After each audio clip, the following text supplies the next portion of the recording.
Assalamualaikum warahmatullahi wabarakatuh. Bismillahirrahmanirrahim.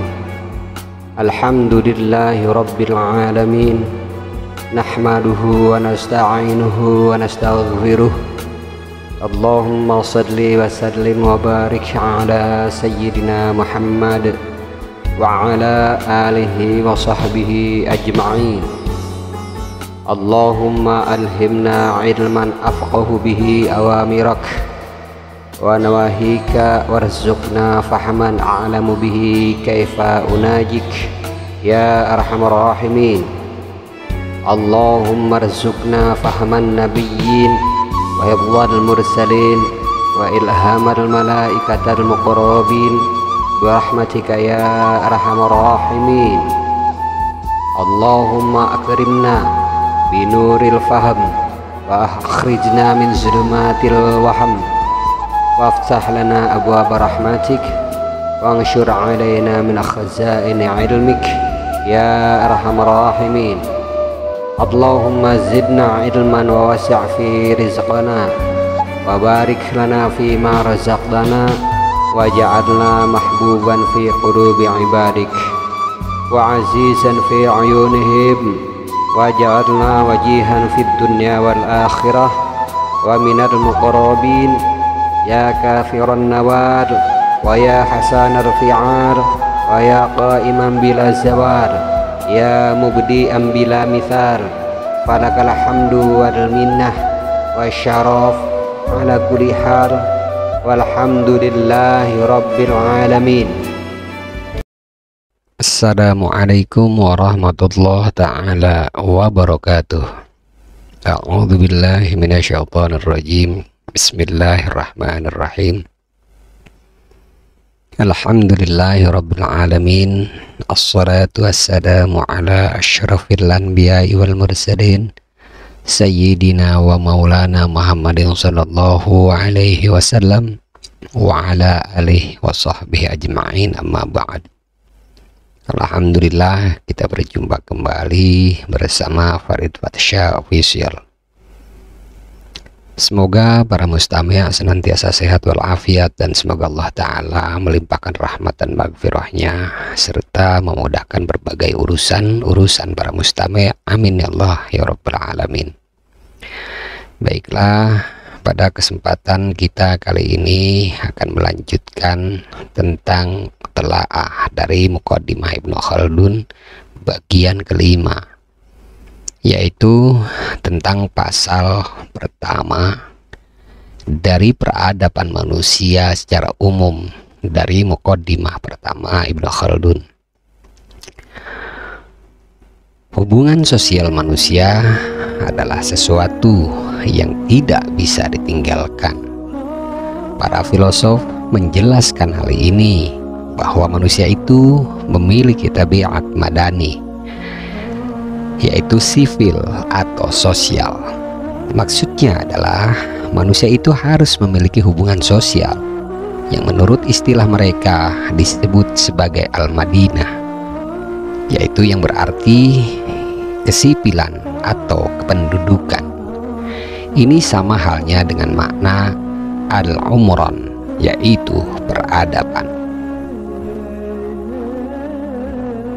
Penjelasannya adalah Allah Subhanahu wa Ta'ala menciptakan manusia dan menyusunnya dalam suatu bentuk yang tidak mungkin terwujud kelangsungan hidupnya kecuali dengan makanan. Di samping itu pula Allah Ta'ala membimbingnya untuk mencari makanan tersebut dengan fitrah yang ditanamkan ke dalam dirinya dan dengan kemampuan yang diberikan kepadanya untuk mendapatkan makanan tersebut. Namun kemampuan satu manusia saja sangat terbatas dan tidak cukup untuk mencapai kebutuhannya. Misalnya, ia mampu memperoleh paling sedikit dari makanannya, yaitu 1 kali makan dalam sehari.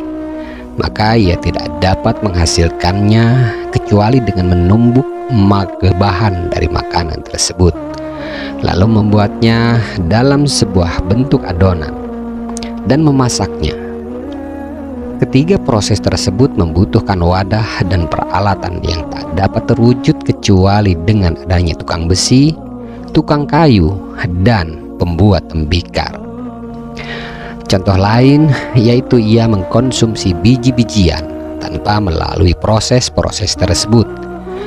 Maka untuk mendapatkan biji-bijian, ia butuh proses-proses yang lain yang lebih banyak daripada sekedar proses tersebut, seperti menanam, memanen, dan mengeluarkan biji dari kulitnya atau penembahan. Masing-masing proses tersebut membutuhkan peralatan dan keahlian yang lebih banyak daripada proses-proses sebelumnya. Mustahil itu semua atau sebahagiannya dapat diselesaikan saja oleh satu orang. Oleh karena itu, harus terkumpul banyak kemampuan dari banyak manusia agar mereka dapat bertahan hidup. Adanya hubungan sosial di antara mereka membuat kebutuhan-kebutuhan mereka mudah terpenuhi. Begitu juga untuk mempertahankan diri, manusia butuh bantuan dari manusia lainnya. Sebab ketika Allah Ta'ala menciptakan tabiat-tabiat di dalam diri hewan dan membagi-bagikan kemampuan di antara mereka, maka Allah Ta'ala menjadikan hewan, terutama yang buas, untuk memiliki kekuatan yang jauh lebih besar daripada kekuatan manusia.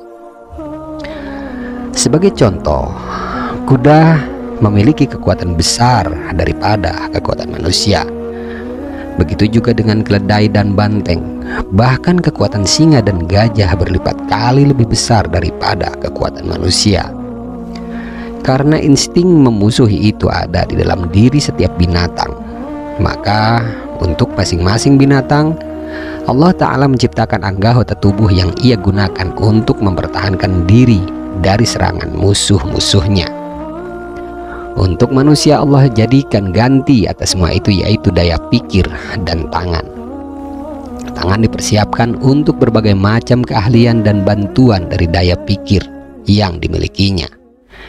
Keahlian-keahlian untuk menghasilkan beragam peralatan yang menggantikan anggota-anggota tubuh yang dimiliki oleh binatang-binatang buas untuk mempertahankan diri. Contohnya yaitu tombak menggantikan tanduk, pedang menggantikan cakar-cakar yang mencengkram dan melukai, perisai yang menggantikan kulit-kulit yang keras, dan lain sebagainya. Sebagaimana yang telah dituturkan oleh Galileos di dalam buku Fungsi Anatomi Tubuh. Kekuatan satu manusia tidak dapat membandingi kekuatan binatang, terutama binatang buas. Ia lemah untuk melawan kekuatan binatang tersebut secara sendiri. Kekuatannya juga tidak cukup untuk menggunakan peralatan-peralatan yang dipersiapkan untuknya. Oleh karena itu, dibutuhkan perilaku tolong-menolong di antara sesama manusia. Selama hubungan tolong-menolong tersebut tidak terwujud, maka makanan yang ia butuhkan pun tidak terwujud dan kelangsungan hidupnya tidak dapat bertahan. Hal itu karena Allah Ta'ala telah menciptakannya dalam kondisi butuh kepada makanan sebagai syarat untuk bertahan hidup. Di samping ia tidak dapat memenuhi kebutuhannya, ia juga tidak dapat untuk mempertahankan dirinya dari serangan musuh karena ia tidak mempunyai senjata, sehingga ia menjadi sasaran binatang. Hidupnya mudah binasa dan punahlah bangsa manusia. Namun jika perilaku tolong-menolong itu terwujud di antara mereka, maka tercapailah makanan untuk stamina tubuh dan persenjataan untuk mempertahankan diri. Dengan demikian sempurnalah hikmah Allah Ta'ala dalam hal kelanggengan jenis manusia. Jadi hubungan sosial itu merupakan sesuatu yang urgent dalam kehidupan manusia. Jika hubungan sosial tidak ada, maka tidak sempurna wujud mereka dan tidak terwujud pula apa yang dikehendaki oleh Allah Subhanahu wa Ta'ala, yaitu berupa memakmurkan dunia dengan mereka dan menjadikan mereka sebagai khalifahnya di bumi ini. Inilah yang bermakna al-umron, atau peradaban yang kami jadikan sebagai tema ilmu yang sedang kita kaji ini. Penjelasan tersebut mengandung penetapan tema dalam bidangnya. Walaupun hal ini bukan suatu keharusan atas orang yang berkecimpung di dalam bidang tersebut, hal itu karena telah ditetapkan dalam bidang ilmu mantik bahwa orang yang membidangi suatu ilmu tidak berkewajiban untuk membuktikan tema ilmu tersebut, meski tak ada larangan untuk membuktikannya. Dengan demikian, pembuktiannya merupakan bagian dari amal sukarela saja. Allah Ta'ala jualah yang memberikan taufik dan anugerahnya. Lalu, jika hubungan sosial telah terbangun di antara manusia sebagaimana yang telah dijelaskan, dan pemakmuran dunia oleh mereka telah dilaksanakan dan ditegakkan, maka harus ada pihak yang menolak kezaliman di antara mereka, karena sifat memusuhi dan menzalimi merupakan bagian dari watak mereka. Persenjataan yang dipersiapkan untuk membela diri dari serangan hewan-hewan buas cukup untuk menangani permusuhan di antara mereka, sebab setiap manusia memilikinya. Oleh karena itu, harus ada sesuatu yang menolak permusuhan di antara mereka. Hal ini tidak diambil dari selain manusia karena ketidakmampuan hewan untuk berpikir dan berinspirasi. Hal yang dapat mencegahnya berasal di antara mereka sendiri yang memiliki dominasi dan kekuasaan yang dapat memaksa atas mereka, sehingga tidak ada pihak di antara mereka yang bertindak sewenang-wenang terhadap pihak yang lainnya. Inilah arti dari raja atau kepemimpinan. Dengan demikian, jelaslah bagi Anda bahwa manusia itu memiliki tabiat istimewa yang harus ada di dalam diri mereka. Terkadang tabiat ini terdapat di sebahagian hewan, misalnya lebah dan belalang, sebagaimana yang telah disebutkan oleh para filosof. Hal itu karena berdasarkan penelitian, dunia lebah dan belalang memiliki kepemimpinan yang bagus dan bentuk tubuh yang khusus. Akan tetapi, perwujudan hal tersebut dalam dunia selain manusia karena fitrah dan petunjuk dari Tuhan, bukan karena pemikiran dan politik. Allah Ta'ala berfirman, Qala Rabbuna alladzi a'ta kulla syai' khalaqahu thumma hada. Tuhan yang telah memberikan kepada tiap-tiap sesuatu bentuk kejadiannya, kemudian memberinya petunjuk. Para filosof menambahkan argumen ini dengan upaya pembuktian tentang kenabian dengan dalil yang rasional, dan bahwa kenabian itu adalah sesuatu yang khusus dan alami bagi manusia. Mereka mengakui argumentasi tersebut sampai batas tertentu dan menyatakan bahwa harus ada hukum yang memaksa mereka. Kemudian mereka mengatakan bahwa hukum tersebut berasal dari syariat yang diwajibkan dari sisi Allah Ta'ala, yang disampaikan melalui beberapa manusia.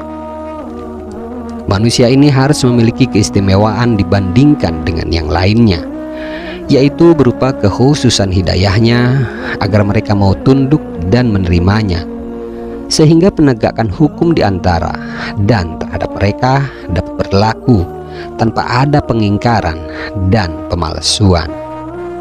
Apa yang telah disampaikan oleh para filosof tersebut bukanlah suatu argumentasi yang meyakinkan sebagaimana yang Anda lihat, karena wujud dan kehidupan manusia terkadang dapat sempurna tanpa mereka sebutkan itu, yakni dengan apa yang ditetapkan oleh pemerintah atau dengan kesukuan yang dapat dijadikan landasan untuk memaksa mereka di atas jalan yang sudah dipetakan oleh pemerintah tersebut. Ahlul kitab dan para pengikut Nabi jumlahnya sedikit dibandingkan dengan orang-orang Majusi yang tidak mempunyai kitab suci. Mereka adalah mayoritas warga dunia. Walau demikian, mereka memiliki kerajaan dan jejak-jejak peradaban kehidupan yang berlimpah. Sampai kini hal-hal tersebut masih tetap mereka miliki di kawasan utara dan selatan. Kehidupan mereka tidak sama dengan kelompok yang kacau tanpa penguasa.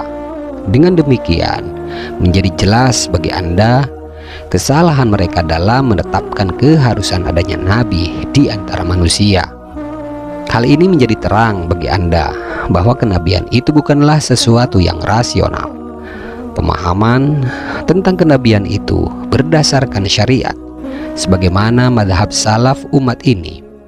Hanya Allah Ta'ala yang memberikan taufik dan hidayah. Demikian penjelasan daripada telaah kitab Muqaddimah Ibnu Khaldun bagian kelima terkait dengan penjelasan peradaban manusia secara umum. Kurang dan lebih saya mohon maaf jika ada kata-kata atau penjelasan saya yang salah. Kesalahan tersebut berasal dari kebodohan saya.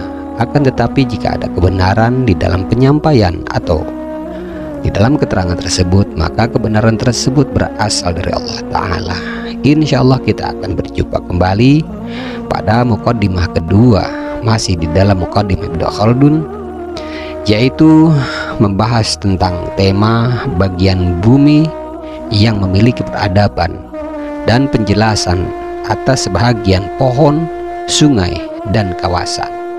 Wabillahi taufiq wal hidayah. Wassalamualaikum warahmatullahi ta'ala wabarakatuh. Bismillahirrahmanirrahim. Allahumma inna nastauda'nak ma qara'nah wa ma katsabnah wa ma sami'nah.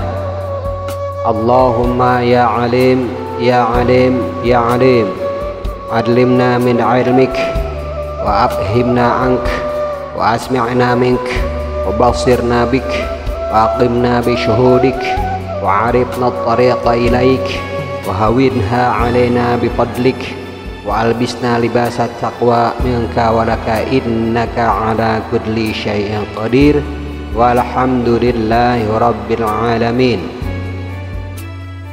Bismillahirrahmanirrahim. Subhanakallahumma wa bihamdik asyhadu an la ilaha illa ant astaghfiruka wa atubu ilaih. Subhana rabbika rabbil izzati amma yasifun wassalamun alal mursalin walhamdulillahi rabbil alamin.